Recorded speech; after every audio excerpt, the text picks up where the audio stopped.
Hello အားလုံးပဲမင်္ဂလာပါရှင်ဒီနေ့မှာတော့ထမင်းပူပူနဲ့တွဲစားရန်အတွက်အိမ်မှာသားတူတုတ်လေတုတ်စားဖြစ်လို့တုတ်နေလေးကိုပြန်လက်ညှောက်ရေးပေးလိုက်ပါတယ်ပထမဆုံးဖြူတို့သားတူကိုရေနဲ့စိမ်ထားပေးလိုက်ပါမယ်သားတူကိုတော့ဖြူတစ်ထုပ်သုံးထားတယ်ပေါ့နော်ဒီတစ်ထုပ်စားဆိုလို့ရှိရင်အများကြီးရပါတယ်ဒီနေရာမှာကိုကအများကြီးမစားဘူးဆိုလို့ရှိရင်တော့တစ်ဝက်တော့ပဲတုတ်ပါနော်ခဲ့ပြီးတော့ဖြူတို့ပဝင်တဲ့ပစ္စည်းလေးတွေကိုအစင်သိလေးထားပေးလိုက်ပါမယ်ဒီသားတူလေးကိုရေစိမ်ထားရေးပေါ့နော်ဒီအုံဆုံးဖြူကစက်တုံးနေတစ်လုံးကိုခပ်ပပနေထားလေးတွေလှီထားပေးလိုက်ပါတယ်ပြီးတော့ဂေါ်ဘီနှင်းငယ်ကိုလည်းခပ်ပပနေထားလေးတွေပဲလှီထားပေးလိုက်ပါတယ်ရှင်ဒီတုတ်နီလေးကတော့တစ်မျိုးလေးဆန်းနေပေါ့နော်အရင်ကဖြိုးတင်ပေးဖူးတဲ့နီးတွေကကြတော့ဓာတုကိုကြော်ပြီးတော့ပြန်တုတ်တဲ့နီးလေးပေါ့နော်ဒီနီးကတော့စီကြောက်တဲ့သူတွေအတွက်အဆင်ပြေပါတယ်ဓာတုကိုပြုတ်ပြီးမှပြန်တုတ်တဲ့နီးလေးပဲဖြစ်ပါတယ်ရှင်ပြီးရင်တော့ငှက်သီးစိမ့်နှင်းငယ်နဲ့နည်းနည်းပင်နှင်းငယ်ကိုပါခပ်ပပနေထားလေးတွေလှီထားပေးလိုက်ပါမယ်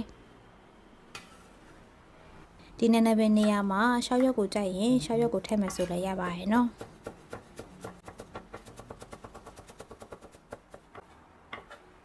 ပြီးတော့ခရမ်းချီသေးနှလုံးစာလောက်ကိုလည်းခပ်ပပနေထားလေးတွေပဲလှီထားပေးလိုက်ပါတယ်ရှင်ဒီနေရာမှာပစ္စည်းကတော့ဒီလောက်မစုံလည်းရပါတယ်နော်ခရမ်းချီသေးတွေပိုင်းမပါလဲတုံးလို့ရပါတယ်ရှင်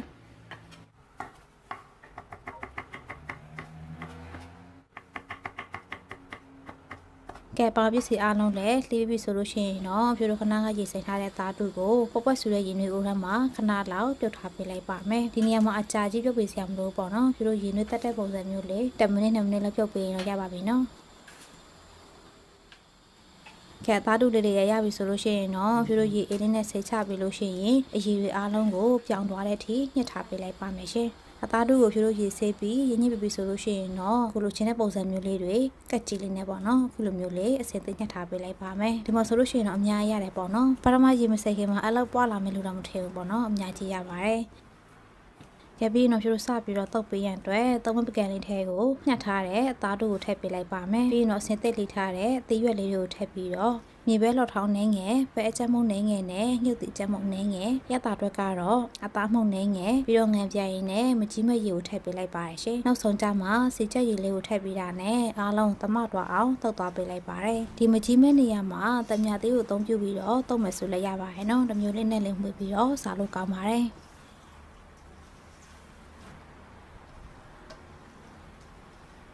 ကဲအားလုံးသမတော့အောင်ဖြူလို့နေသွားပြီလို့ရှိရင်တော့ရတာပေါ့ငံကိုတစ်ခါလေးညှိပစ်လိုက်ပါမယ်နော်ဒီနေရာမှာပေါ့ငံကိုစိတ်ကြိုက်ပြင်ပေးနိုင်ပါတယ်ဖြူတော့သူတွေကိုငံပြဲနှင်းငယ်ကိုထပ်ထပ်ပေးထားပါတယ်ရှင်